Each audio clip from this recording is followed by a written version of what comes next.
सवाल के साथ फात शहबाज खान, वज़ीर-ए-आज़म के मशीर बराए कश्मीर अमूर कमरुज़्ज़मान कायरा साहब किसी तारीफ़ के मोहताज नहीं है, ब्लंटली हर बात कह देते हैं, बोल देते हैं, कोई लगी लिपटी नहीं रखते। हमारे साथ मौजूद हैं कायरा साहब। सर आपको बहुत शुक्रिया, thank you so much. Thank you. बहुत शुक्रिया। क्या सर हालात हैं? अब तो साइफ़र भी मंजर आम पे दोबारा आ गया, वादा माफ़ गवाह भी मंजर आम पे आ रहे हैं, तो क्या आपका ज़ाती क्या टेक है इन हालात को लेके? देखिए, उसकी कानूनी हैसियत का तो मुझे नहीं पता क्योंकि मैं वकील नहीं हूँ, लेकिन साइफ़र की एक सदाकत तो ऑलरेडी है। एक ख़त या एक ख़त नुमा एक जो पैगाम होता है जो मुख्तलिफ़ मुल्कों के एम्बेसडर अपनी हुकूमतों को भेजते रहते हैं, एक ऐसा ही ख़त, एक ऐसा ही साइफ़र, एक ऐसा ही पैगाम हमारे एम्बेसडर ने उस वक्त जो अमेरिका में वहाँ से फ़ारिग होकर आ रहे थे, वहाँ उनकी किसी अमरीकी ओहदेदार से एक खाने पे गुफ्तगू हुई और उस गुफ्तगू को उन्होंने रिपोर्ट किया। हम तो पहले ही उस वक्त कह रहे थे कि इसमें कोई ऐसी चीज़, कोई साजिश, कोई खान साहब की हुकूमत गिराने की बात, कुछ ऐसा नहीं था। लेकिन उसके बारे में तो ऑडियो भी मौजूद है खान साहब की और आज़म खान साहब की, और अब उनका अपना भी बयान आ गया। लेकिन खान साहब ने भी कहा, खुद ही मान लिया था कि मेरे ख़िलाफ़ कोई बैरूनी साजिश नहीं हुई, ये तो अंदर से साजिश हुई है। लेकिन उससे पाकिस्तान के ताल्लुकात, खारजा ताल्लुकात में शदीद किस्म का तनाव आया और उसके बहुत सारे असरात जो हैं इनडायरेक्टली वो पाकिस्तान की माली मुश्किलात के साथ भी लिंक थे। उसका अफसोस और तकलीफ ज़रूर है, लेकिन मेरे लिए तो उसमें ख़बर कोई थी नहीं, क्योंकि हम तो पहले ही कह रहे थे कि झूठ पे मबनी बात। कौमी सलामती ने तो इंडोर्स किया उसे और डिमार्च करने की बात भी, और वो सारा। देखिए ना, ये तो बात हुई कि जी हमारे मुल्क के बारे में गुफ्तगू करते हुए आपको इस तरह के अल्फाज इस्तेमाल नहीं करने चाहिए। तो थ्रेट तो फिर आप समझते था ना? नहीं, वो थ्रेट नहीं था, गैर वो पार्लिमानी था कि पाकिस्तान के बारे में गुफ्तगू करते हुए इस तरह के अल्फाज का इस्तेमाल किसी ओहदेदार का मुनासिब नहीं। डिप्लोमेटिक लैंग्वेज नहीं थी। हाँ, लेकिन वो कोई लैंग्वेज नहीं, वो उसने जो इस्तेमाल की वो हमारे किसी एम्बेसडर के साथ बैठे हुए गुफ्तगू में की। ये हमारे एम्बेसडर साहब का अपना उसकी इंटरप्रिटेशन थी कि उसने मुझे ये कहा।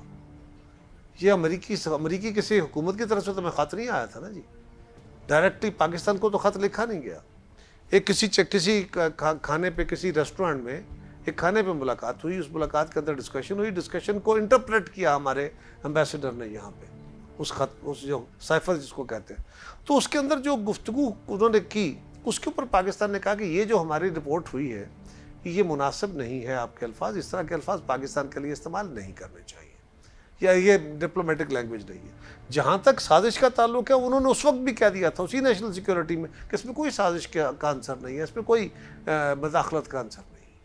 ठीक, तो प्रिंसिपल सेक्रेटरी गायब रहे बड़ा अरसा, यकदम फिर वादा माफ़ गवाह, और आपकी तो अपनी पार्टी में जरदारी साहब के ख़िलाफ़ लोग वादा माफ़ गवाह बना करते थे, और आप तो बड़े करीब से इन चीज़ों को जानते हैं, तो देखिए, अगर तो कोई फेक बात है तो ये उसी तरह का फेट इसका भी होगा जिस तरह माजी की चीज़ों का फेट हुआ, और अगर इस पर कोई सदाकत है तो फिर जो कल्परेट है वो अपनी सज़ावार होगा, सज़ा पाएगा।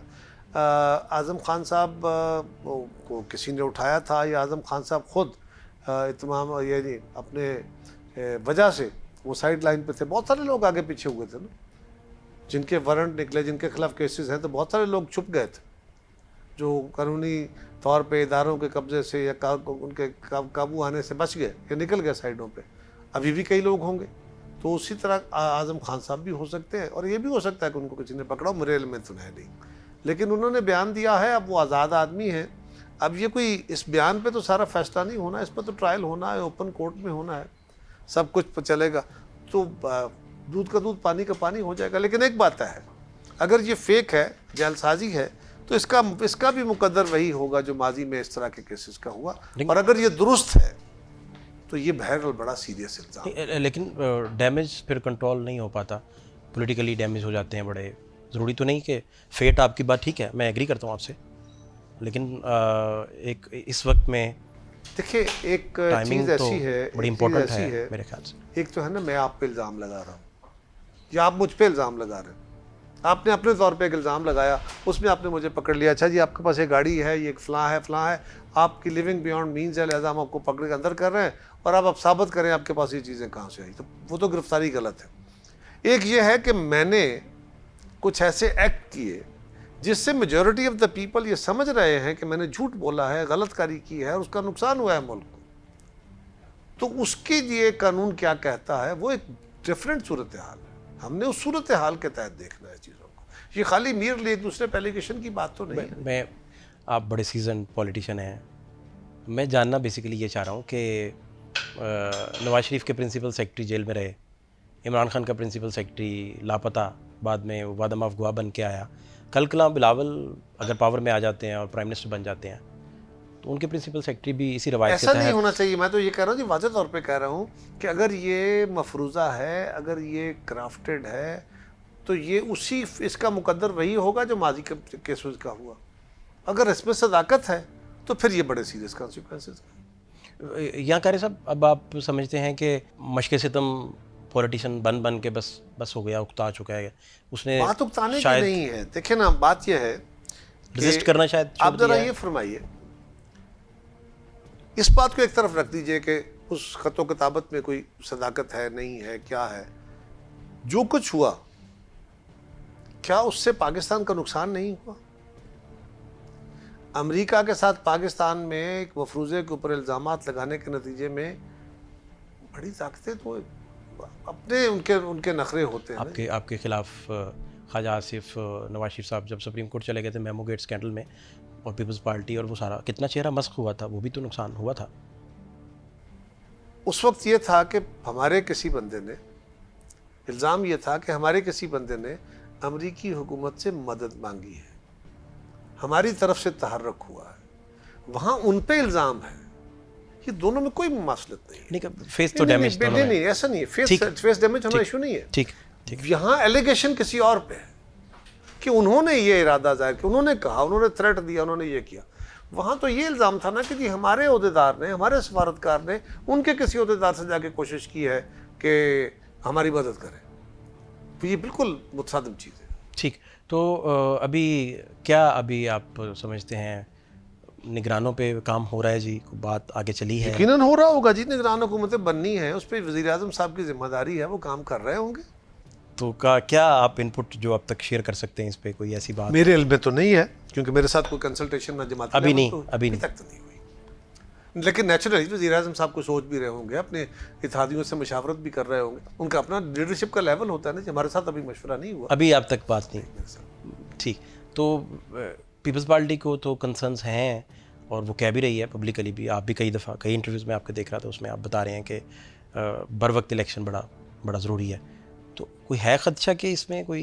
मेरा ख्याल है अब ये सवाल ख़त्म होने जाने चाहिए, क्योंकि सारी जमातें खुल के कह रही हैं कि इलेक्शन वक्त पे होंगे। हम अगस्त की दूसरे हफ्ते में या पहले हफ्ते में हुकूमत जब ख़त्म होती है तो हम तो चले जाएंगे, उसके बाद 60 दिन में या 90 दिन में इलेक्शन हो जाएगा, होना चाहिए। जब चाहिए लग जाता है साथ, तो फिर थोड़े से होगा। चले, ये मुश्किल है कहना, ज़रा होगा कहना किसी के लिए भी शायद मुश्किल हो जाता है। लेकिन अब आपने मुझसे दो सवाल कर दिए। अगर मैं चाहिए कहता हूँ तो आप कहते हैं कि इससे शक पड़ जाता है, अगर मैं कहता हूँ होगा तो आप कहते हैं आपने तो इलेक्शन नहीं कराना। मैं तो क्योंकि आपके सवाल को देख रहा हूँ ना, वैसे इलेक्शन कमीशन भी कह रहा है इलेक्शन होगा।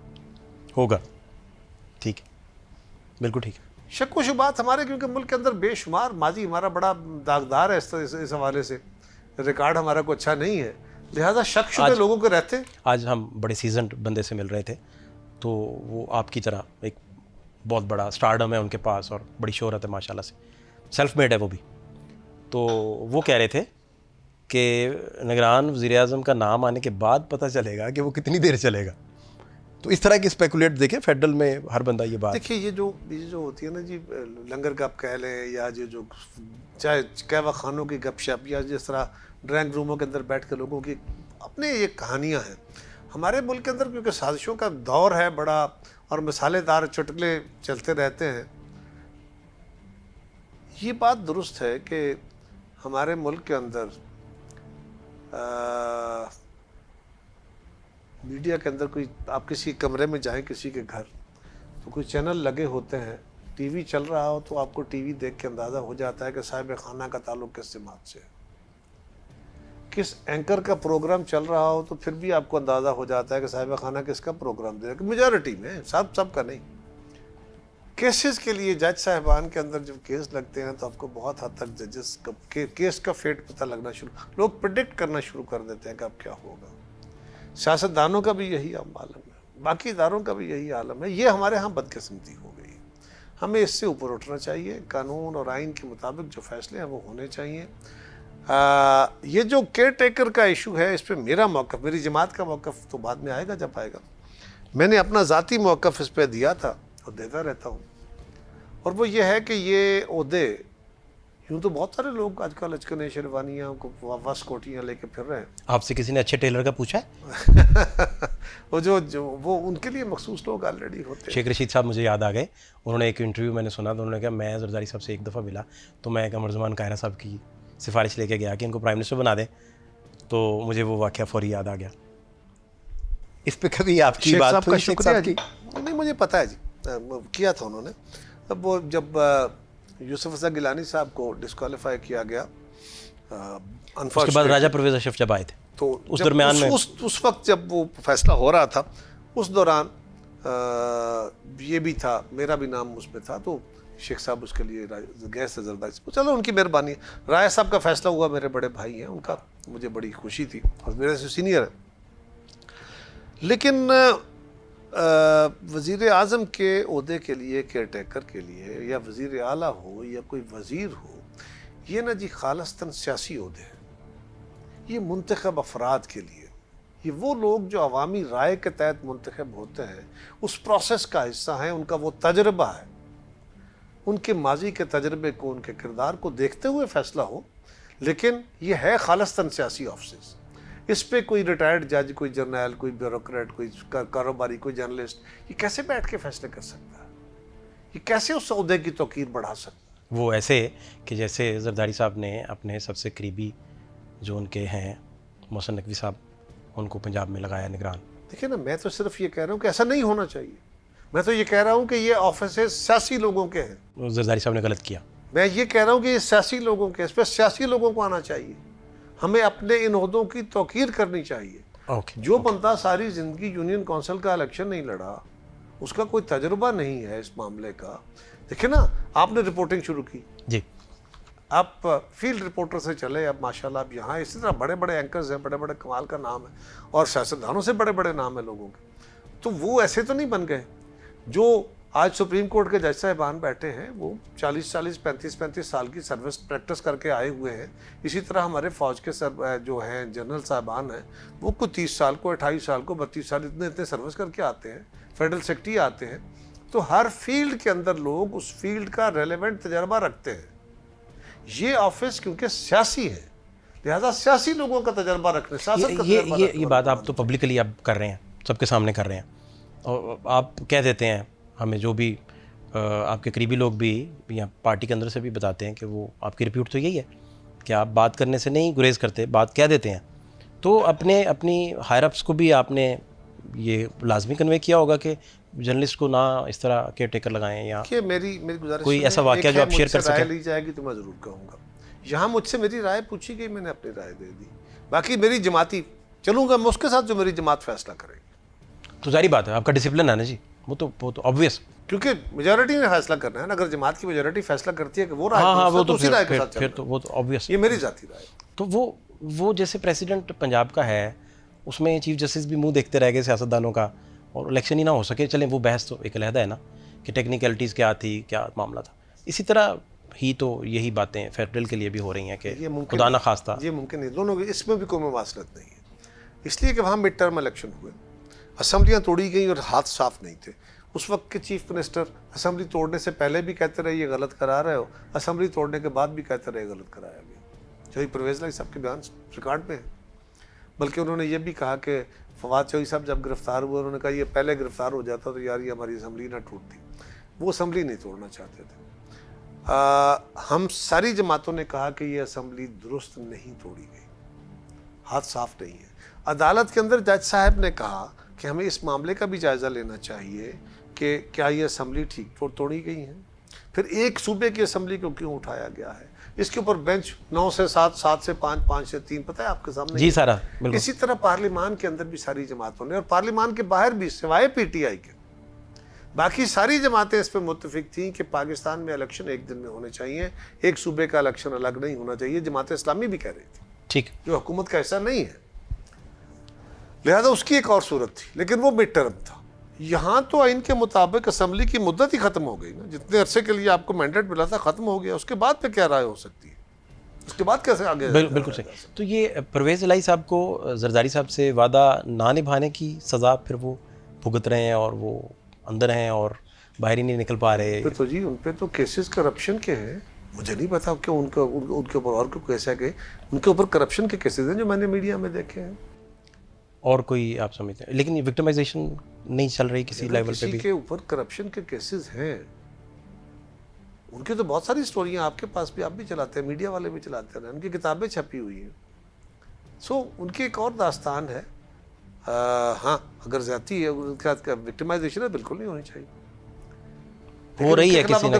अगर उनके खिलाफ करप्शन के केसेस हैं, उनके लोग पकड़े गए हैं, उनके पास लोगों के पास सबूत है हजारों के, तो क्या करें? मतलब उनके बेटे अगर मुल्क से बाहर गए, जब वो गए थे उस वक्त भी बड़ी दास्तानें थी, आपने भी सुनी होंगी। यकीनन आपका जो प्रोफेशन है वो आपको आपके रास्ते की रुकावट बनता है कि आप इस पर बात उस तरह ना करें, लेकिन आपने भी सुनी होंगी ना, गुफ्तगू तो सुनते रहे आप। सारी बात है, सारी बात। अब वो बाहर बैठे हुए, उनको चाहिए अगर हाथ साफ है वापस आ जाए, आके कानून की अदालतों का सामना करें। शहजाद अकबर साहब को मैं सुन रहा था, वो कह रहे थे कि एक फोर्सेस का अहलकार था, वो जरदारी साहब ने उनसे पूछा कि तुम्हें पता है ना मैं किसकी जेल में हूँ? तो उसने कहा सर आप बताएं, गाइड करें। तो उन्होंने कहा मैं जनरल बाजवा की जेल में हूँ। ये परसों अभी काशिफ भाई बड़ा सीनियर जर्नलिस्ट है, उनके साथ बैठे वो कर रहे थे। किस रेफरेंस में कहा, क्या कहा? ये शहजाद अकबर साहब ने काशिफ वासी साहब के शो में। कब? हफ्ता हुआ होगा इसे। नहीं, किसकी, कब वो जेल में थे? जब वो पीछे जेल में? हाँ जी, जब पिछले। तो वो केसेस भी तो विक्टिमाइजेशन थी ना फिर। देखिए हमारा सिंपल इशू, मैं अभी जरदारी जीआईटी डिस्कस नहीं कर रहा, वो एक मैं सिंपल एक गुजारिश कर देता हूँ। जरदारी साहब या हमारी जमात की बाकी क़यादत को जब पकड़ा गया तो नैब कवानीन के तहत 90 डेज़ का बग़ैर रिमांड के नोटिस आपको पकड़ के अंदर कर दिया गया। ठीक है। उसके बाद आप पे इन्वेस्टिगेशन शुरू हुई, उसके बाद इंक्वायरी हुई, उसके बाद ये हुआ, 2-2 साल 2.5 साल लोगों को जेलों में रखा गया। आज ऐसी किसी के साथ सूरत हाल नहीं है। आज लोगों के खिलाफ पहले केसेस बना के उनके खिलाफ इंक्वायरियाँ हुई हैं।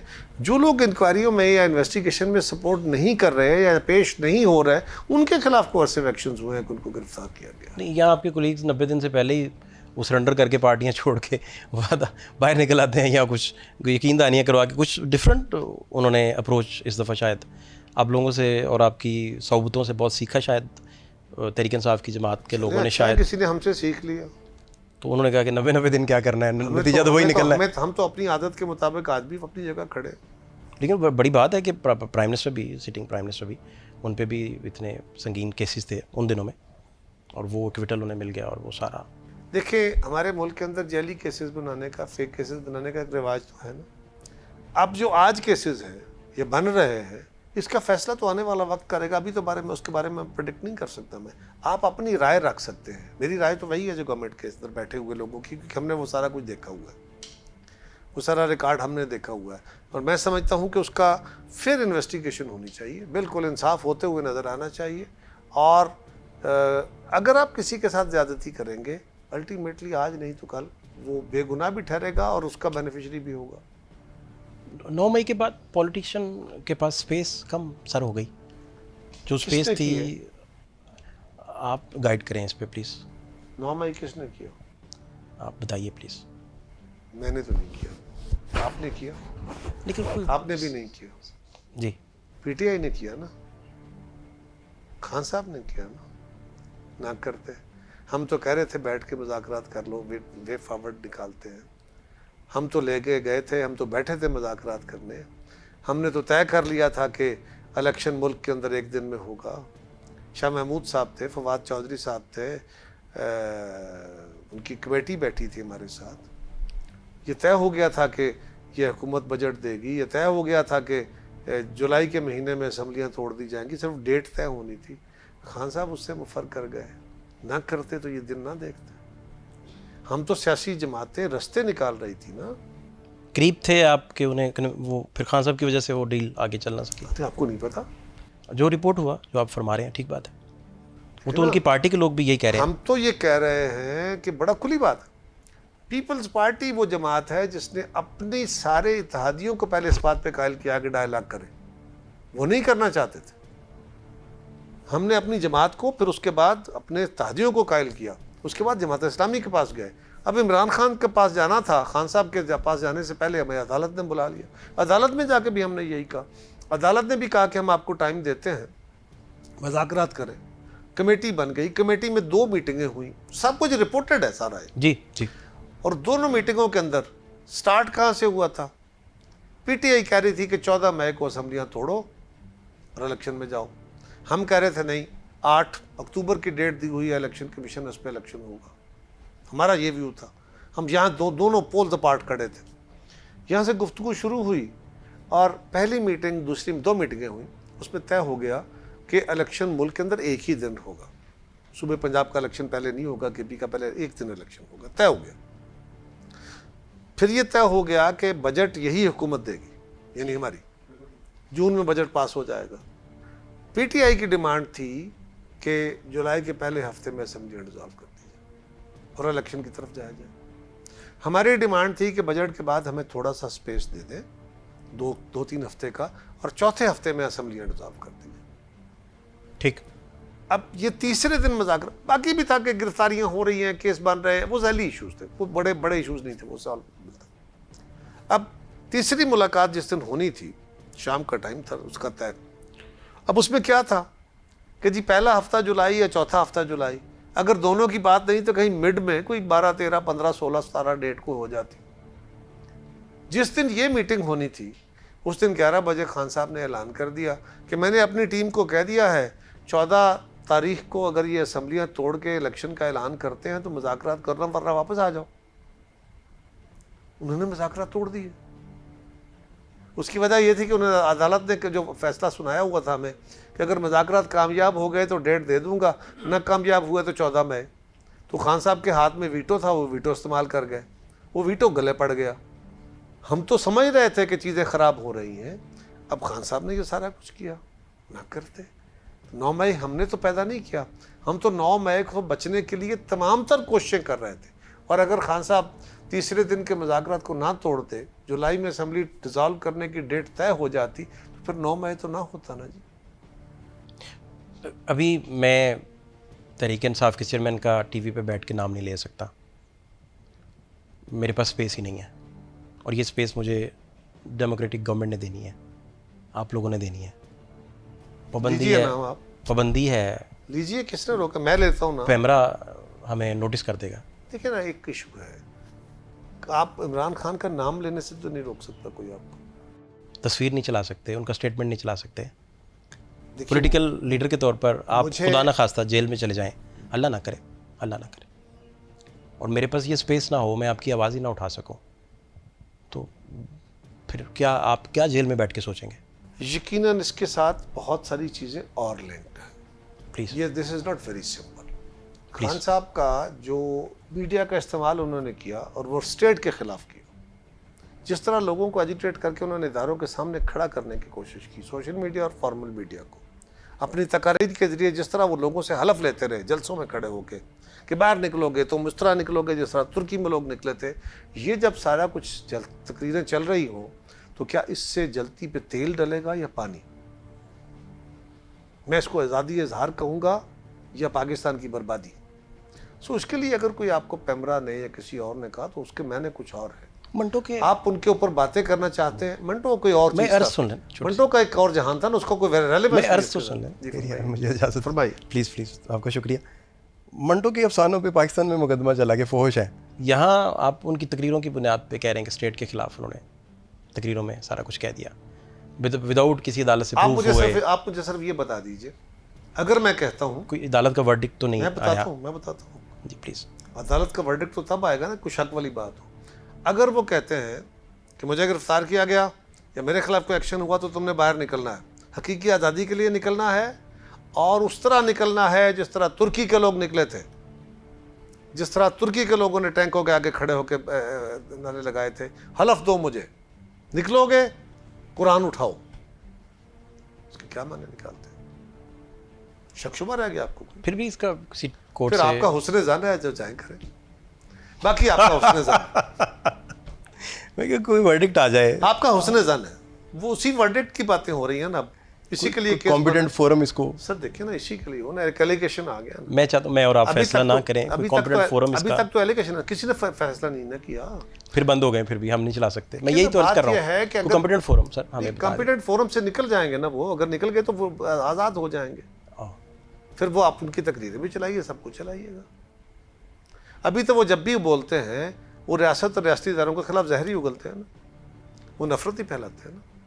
तो हाँ, अगर उनको अदालत छोड़ देती है कि नहीं उनका हक है तो बिस्मिल्लाह। तो सारी साहब ने भी ईंट से ईंट बजाने वाली तकरीर की थी, जी एक दफ़ा ही की थी, उसके बाद कभी उन्होंने ये लफ्ज़ लेकिन उस पर कभी माजरत नहीं की कि मैंने माजरत खाऊं, वो ना छोड़िए, को वापस ली कभी। वो बाजी का लफ्ज़ चला गया ना।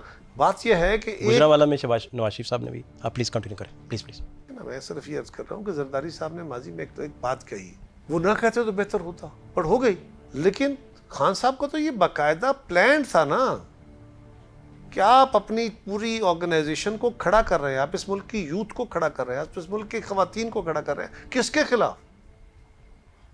अपने नैरेटिव के साथ नहीं, आप अपने इदारों के खिलाफ खड़ा कर रहे हैं। इमरान खान पे अगर एक्शन हो जाता है, फर्ज करें गिरफ्तारी का उनका वारंट निकल गया मिसाल के तौर पर, और गलत निकल गया, तो क्या उसका मायने ये है कि खान साहब अनटचेबल है, उनको गिरफ्तार नहीं किया जा सकता? और अगर वो होंगे तो फिर फौज के इदारों पे जाके हमला हो जाएगा, और सारी जगहों पे फौज पे ही हमला होगा सिर्फ। क्या अनटचेबल है? आप ये समझते हैं?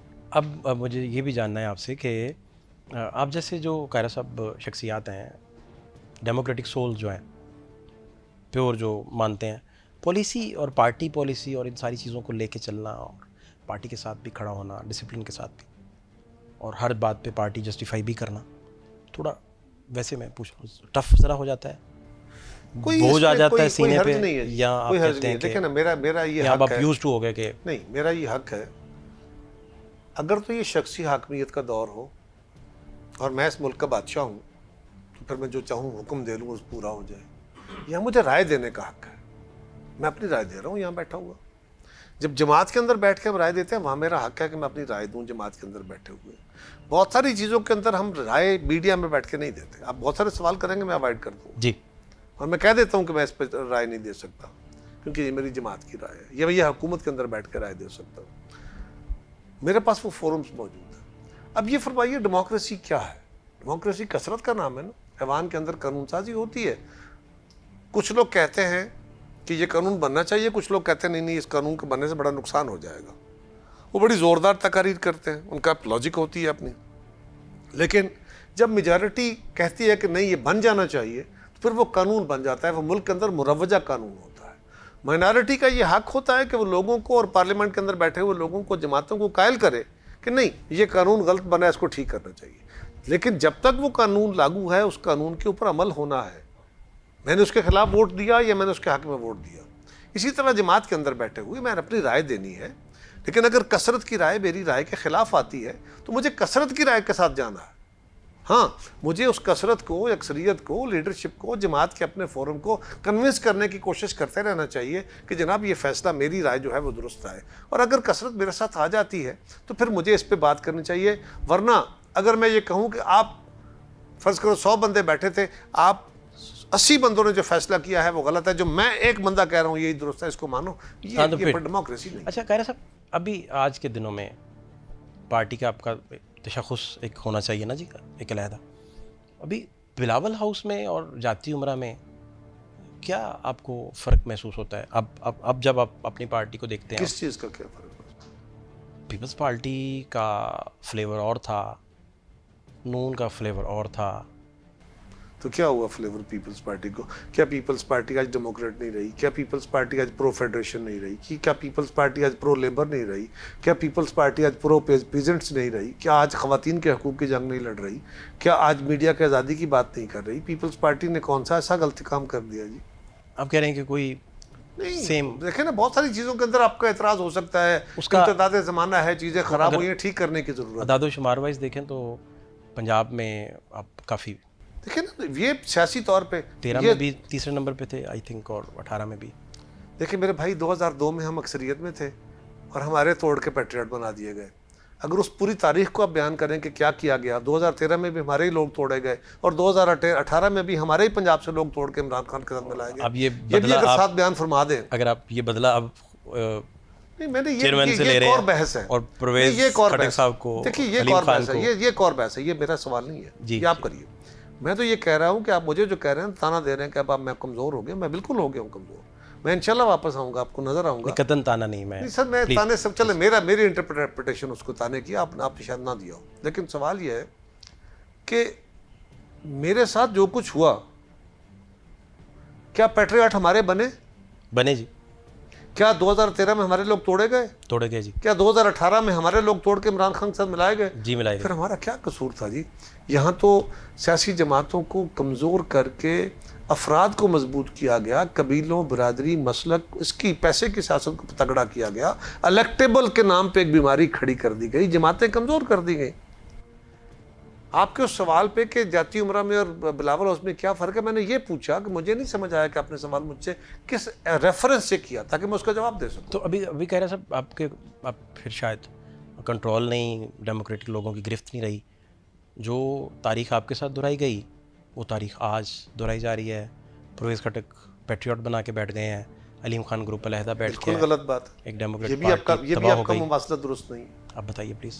इसलिए कि जब हम आए तो वो हम जीत के आए थे और हम लार्जेस्ट पार्टी थे। काफ लीग के पास अक्सरियत नहीं थी, उनके साथ इत्तेहादी मिलाए गए, फिर भी अक्सरियत नहीं थी। हमारे 21-22 लोग जो इलेक्ट हो के आए थे, उनको साथ मिला के एक वोट की अक्सरियत से जमाली साहब को वजीर आज़म बनाया गया। बिल्कुल ठीक है। यहाँ इस वक्त कोई हुकूमत नहीं बन रही, यहाँ किसी इलेक्शन के नतीजे में वो लोग आए हुए नहीं हैं। मैं बंधा हुआ नहीं हूँ कि मैं पीपल्स पार्टी में रहूँ। परवेज खटक बंधा हुआ नहीं है कि वो सारी ज़िंदगी पीटीआई में रहेगा। आज वो आज़ाद है, वो अपने तौर पे फैसला करते हैं, कल इलेक्शन में जाते हैं, लोग वोट देंगे नहीं देंगे। क्या मुमासलत हुई इसकी पैट्रियट से और इनकी? आप कह रहे हैं कि बस डिज़ाइन जो मैं डिस्कस नहीं, कर रहा हूं, ऐसा नहीं है, ऐसा नहीं। मैं कह रहा हूँ, मैं ये कह रहा हूँ कि वो इलेक्टेड लोग थे, उनको इलेक्टेड को वहाँ शिफ्ट किया गया। यहाँ अगर लोग आज इलेक्शन होने वाले हैं, उसके अंदर अब कहते हैं जी मैं आपकी जमात के साथ, कोई बंदा पीपल्स पार्टी छोड़ जाता है आज और वो कहता है जी मैं अपना इलेक्शन लड़ूंगा, लड़े, और वो अगर उसको लोग वोट देते हैं वो वापस आ जाता है, उसका हक है, वो जिस जमात को चाहे वोट दे, कोई पीपल्स पार्टी या मुस्लिम लीग या जेयू।